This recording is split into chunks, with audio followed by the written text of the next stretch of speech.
Hi there, my name is Solomon David, and welcome back to another episode on how to play the violin in 15 easy lessons. If you've not checked out my book, The Comprehensive Violin Method, which I have written to coincide with this free violin course.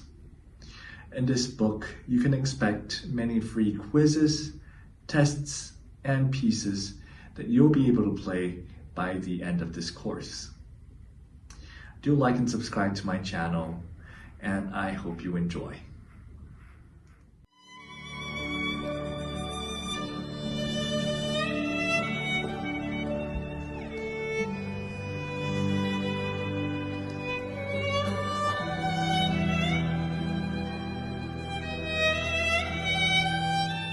Hi there, and welcome to Lesson 5. For today's chapter 5, we'll be going through some music theory fundamentals such as time names, note names, and the treble clef. Today's lesson will cover the basics of how to read notes, identify notes, and how long you should be playing notes for. So let's get started. Okay, so we do know that in music we have a lot of different time values, and these time values help us to understand how long a note should be played for. So the very first time name that we'll be learning is the crotchet.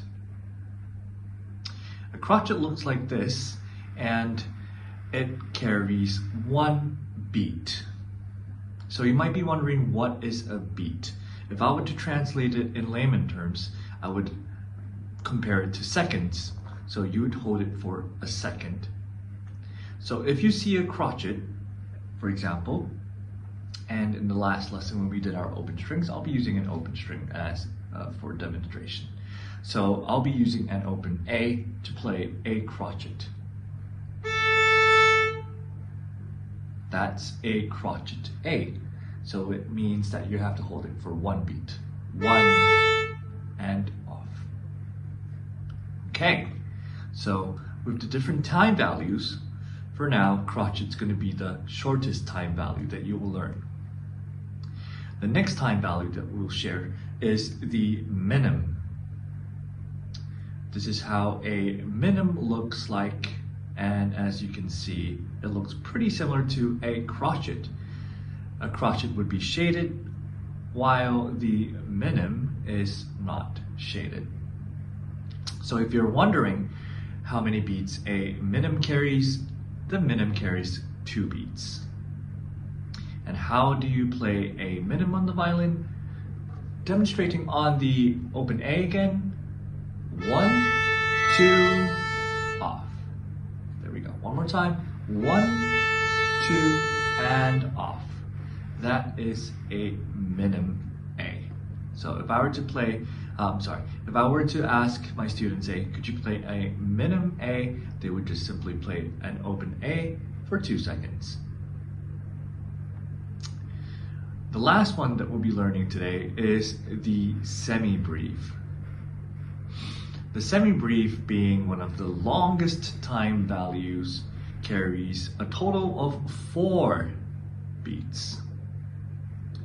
So 4 beats would translate to playing it for 4 seconds. So now let's try it on the open A again. 1, 2, 3, 4, and off. One more time. 1, 2, 3, 4, and off. Okay. Notice how I played all the notes with majority of my bow, yeah? So doesn't mean that if you play a crotchet, that means you have to use a very short amount of bow. You could play a crotchet with the whole bow as well.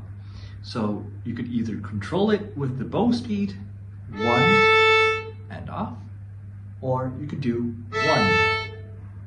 Okay, so there are many different ways you could play a crotchet. Well, it depends on what the composer expects from the musician. Usually they might indicate it on the score. So that will be for another chapter where we do our score analysis. But for practice, I would highly recommend doing all the different beats with the whole bow. So to recap again, the crotchet carrying 1 beat would be played as 1, off. And the minim would be 2 beats, 1, 2, off. And lastly, the semi-brief would be 1, 2, 3, 4, and off. Okay, so do try this out with the open strings on the violin.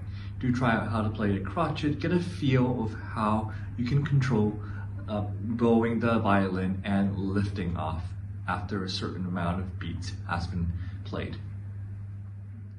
All right, moving on, we're going to take a look at the music stave. So notes are definitely going to have to appear in some form and have to be placed somewhere so that you can distinguish them from one another. So that brings me to sharing now this 5 lines that we call the music stave.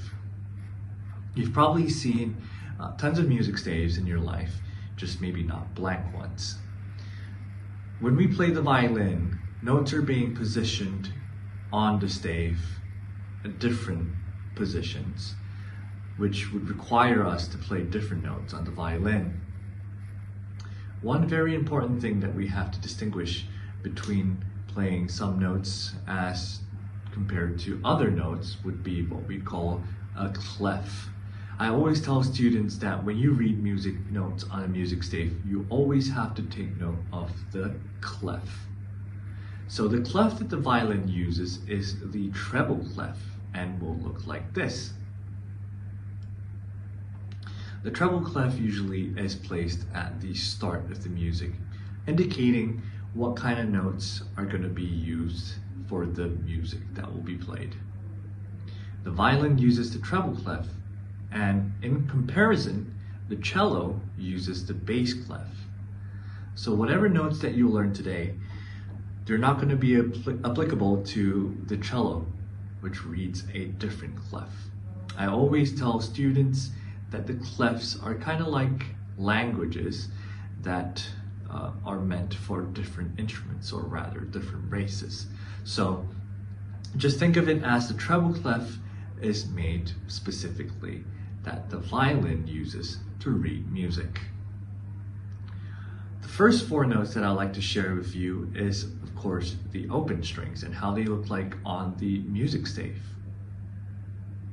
Let's take a look at these 4 notes.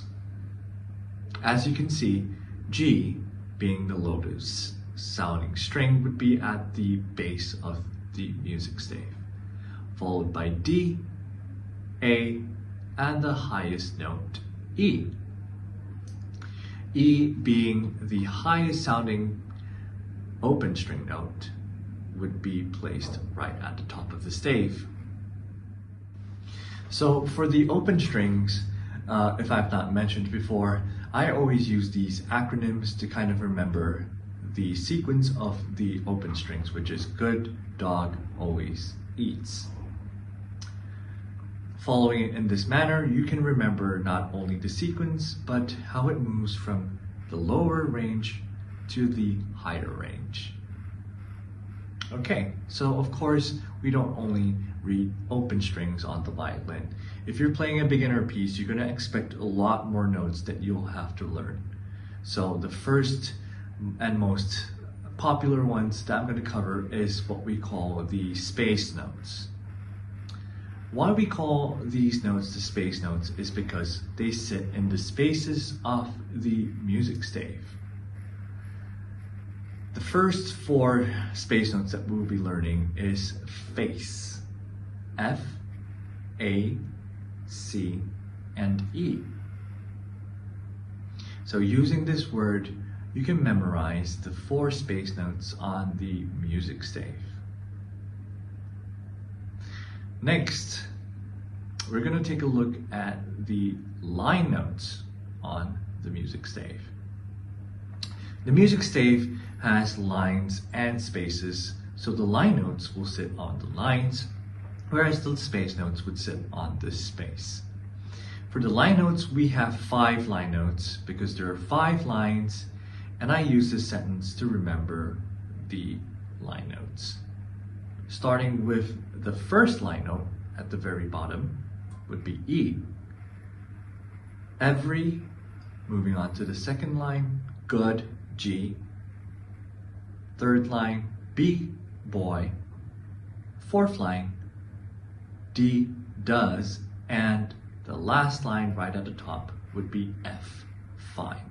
So this sentence, every good boy does fine, would help you remember the 5 line notes.